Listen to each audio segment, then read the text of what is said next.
Hey, this is a clip from the live show. Every single day, follow on all social media at Run It Back Philly to find out the times.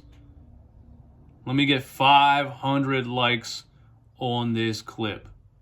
If I get 500 likes on this clip, the Sixers will beat the Boston Celtics in the second round of the NBA playoffs. Run it back, Philly. No frauds, no fanboys, no intro. Something interesting came out yesterday where Doc Rivers basically said that he played Montrezl Harrell the beginning of the regular season because James Harden wanted him to. And there's a couple things about this that's interesting. Here, it's Noah Levick on Twitter. After Game 1 versus the Nets, James Harden noted he's on the same page with Doc Rivers about who plays next to him when Joel Embiid sits. And obviously that's Paul Reed. Again, I think Paul Reed is a perfect rim running center for James Harden in those bench lineups, and I think it's been working great, and I think it needs to continue. And I was asking myself the whole season, why the hell was Paul Reed on the bench to start the season? Why the hell was Montrezl Harrell playing all the backup center minutes to start the season? And according to Doc Rivers, James Harden is the reason. And I don't know who I believe. Who do you guys believe? Do you believe this, or is Doc Rivers deflecting and placing blame elsewhere as he does a lot? Let's just read the article, I guess. We'll try to pick out the important parts of it. In the Sixers round-one game victory, okay. James Harden said, Doc and myself are on the same page in the sense of in that second unit who's out there, who's going to be playing on the court, and what we're trying to accomplish. We can't make it too difficult. And I think that group with Melt, J-Mac, George, and Paul Reed, we get it. Obviously, everything isn't going to be great, but defensively, we have to get stops, and then offensively, as much space as we can, and then I'll do all the work, and guys just be ready to shoot and make plays and finish. So James really gets to play that little Houston Rockets James Harden role with that bench lineup, and that's what they did the second half of the season. That's what they did in the month of March, and I loved it, and I hope they continue doing it. James Harden said tonight was a great example of that. That unit is going to be extremely key starting the second quarter, starting the fourth quarters. That's a big part of the game. And if we can manage it and be even or even take the lead, that's a bonus for us. Tonight was a great start for us, and we got to be even better in game 2. Doc Rivers says, Sixers head coach gave a detailed answer. How often does Rivers discuss these sort of topics with James Harden? Doc Rivers says a lot. When we go with the non-Joel group, and let's be honest, guys, that hasn't been a great group all year, and we've been switching guys. Early in the year, James wanted no one else on the floor but Montrezl Harrell because he felt he was the better offensive player. We've tried to convince him that we need defense too with that group. You see what I'm saying? It's just weird that Doc says things like this because James' answer to the question wasn't like saying anything about Doc Rivers, and he wasn't saying anything about like a conversation. It's just really odd the way that he kind of slyly throws players under the bus when talking about coaching decisions or really anything. And maybe that's a way that Ben Simmons was right, where at the end of the year, Doc Rivers could have said something else versus I don't know if we can win with Ben Simmons at point guard, although it was absolutely true. It is just kind of odd how he's not very reluctant to just throw people under the bus. I don't know. Maybe I'm making too much of this. So I don't really have anything to talk about today before this game starts. But earlier in the year, James wanted no one else on the floor but Montrezl Harrell because he felt he was the better offensive player. We've tried to convince him that we need defense too with that group. If James said that, I don't even really think Montrezl Harrell is the better offensive player. I think Paul Reed's a better offensive player. He's a better offensive rebounder. He's obviously a better defensive player, better defensive rebounder. I think Paul in particular has kind of grown in James' confidence. That's important. I'm over it. No. I don't believe this. I don't believe this at all. I'm over. No.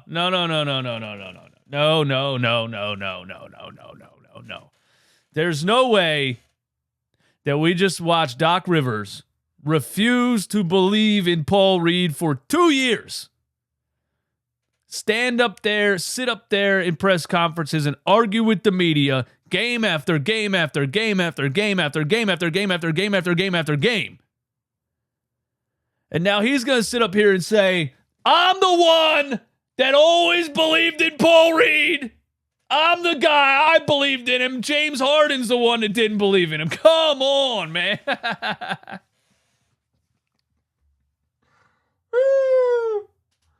Bro, I didn't think this was going to be this crazy. I think Paul in particular has grown in James' confidence. That's important for James to be able to trust that he can pass it to him and he'll finish, and that Paul will make the right play, and that's what James had a major concern with. Wow. So you're telling me Doc didn't have a major concern with Paul Reed?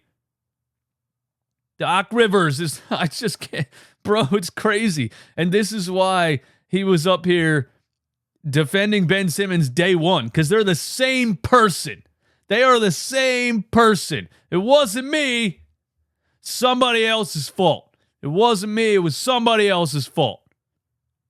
It wasn't me. It was somebody else's fault. You guys remember Doc Rivers explaining all of his 3-1 leads. Anyway, nothing's working. But the point is, Doc Rivers sat up there when someone asked him about his 3-1 leads, and he said, I wish you guys would tell the real truth, you know? Look at that Orlando team.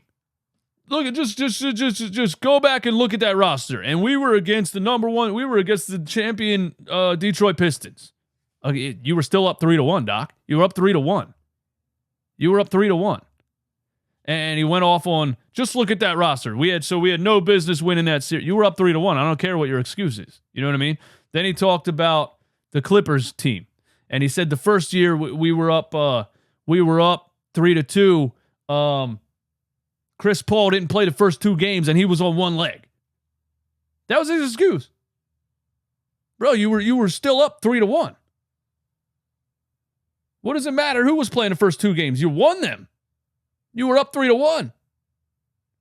So he had an excuse there. And then he says the last one, we blew that one. We definitely blew that one. But that was in the bubble, and anything can happen in the bubble. He actually said this. This is the ultimate excuse maker in the history of all excuse makers. That's why he defended Ben Simmons so hard. They're the same person. They probably still hang out.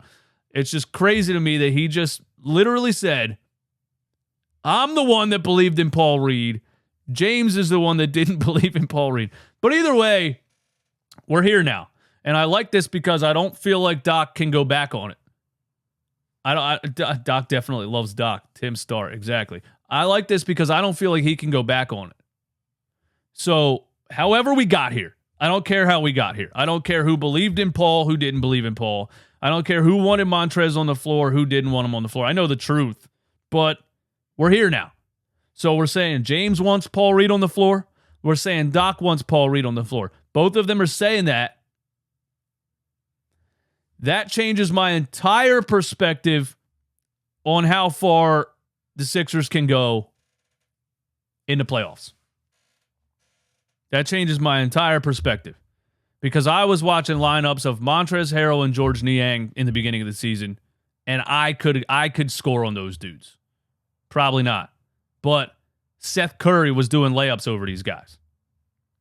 And then he would play Paul, and Paul would play great, and then he would bench him again. So when I was thinking about how far can this team go, I was looking at Doc Rivers' decisions, how bad they were at defending the rim, especially in the non-Embiid lineups, and I was saying Doc Rivers is going to play.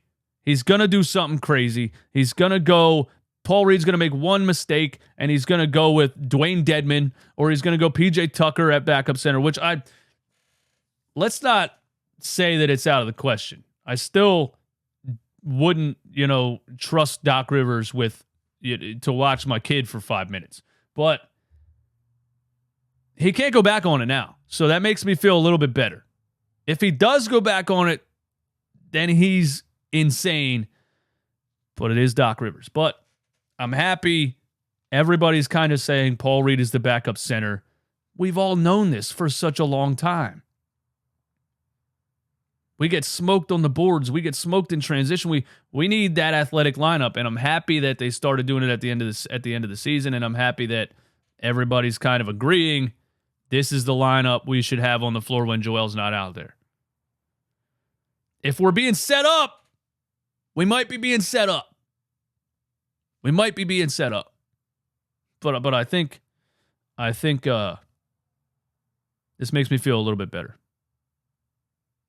If he doesn't do anything crazy in the Boston Celtics series, and Paul Reed plays as good as he can play, now it's unpredictable. You don't know what you're going to get. You don't know what you're going to get from Niang. Maybe he goes goose eggs. PJ Tucker, I hope he keeps playing playoff PJ ball. Wow. This makes me maybe believe. Even though I don't trust him, this makes me maybe believe in the Sixers over the Boston Celtics in round 2. And I'm telling you right now, if Doc Rivers does the right thing and the Sixers beat the Boston Celtics in the second round, I will never slander Doc Rivers again for the rest of my life. You heard it here first.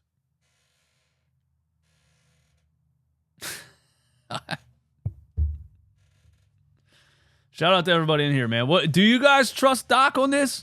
How do you feel? Is Doc telling the truth right here? Or is he just blaming James Harden because he's accepted the fact Paul Reed's the guy? But I can't tell everyone that it wasn't that was me that didn't believe in him. Harden doesn't decide who plays. Why is he throwing Harden under the bus? Well, because he's insane. That's the only answer to that, is because he's insane. He's Doc Rivers. There's never a dull moment. You never know what he's going to say. You never know who he's going to blame. It's just insane. Doc loves Doc. I always believed in B-Ball Paul. We all did, man. Shout out to Jay, what's going on? Doc not as bad because I watched Leonard and Paul George stank it up hitting the side of the backboard off an open shot. The Stars came up short. It's true, but once in a while, 1-3-1 blown lead is one thing, but if you always have really good players on your team and you always come up short, eventually it's the coach, right? Eventually, everyone's like, all right, you always have good players. You always come up short. Eventually, we're all going to point the finger at you. Paul Reed hints toward Doc tells you who believes in who. Funny that Paul Reed said Cap yesterday, too, when asked about, Doc doesn't care about his fouls. He was like, Cap. Ronald says, heck no, I don't believe Doc Rivers. Harden didn't pass to Reed early on when he rolled. How many Harden Paul Reed lineups really even were there in the beginning of the season? I'm thinking it was more like Shake Milton all bench lineup type of things. I don't feel like I saw a lot of Paul Reed and James Harden on the floor together at all in the beginning of the season. Doc is the coach, not Harden. It's true. But at the same time, when you have an 11, 12 year NBA veteran who has done some of the things that James Harden has done in his career, you're going to take his opinion into account, right? But yeah, I don't know. We'll see. We'll see if we're being set up or not. Who knows? Just interesting, man. I don't know. There's never a dull moment with this guy, man. Yesterday I tweeted, I was like, please stop interviewing this guy. But honestly, please keep interviewing this guy. Because I wake up in the morning and I'm like, I want to do a live show. What am I going to talk about? I go over to Twitter and it's right there all the time. He just keeps giving me stuff. He just keeps giving me content, man.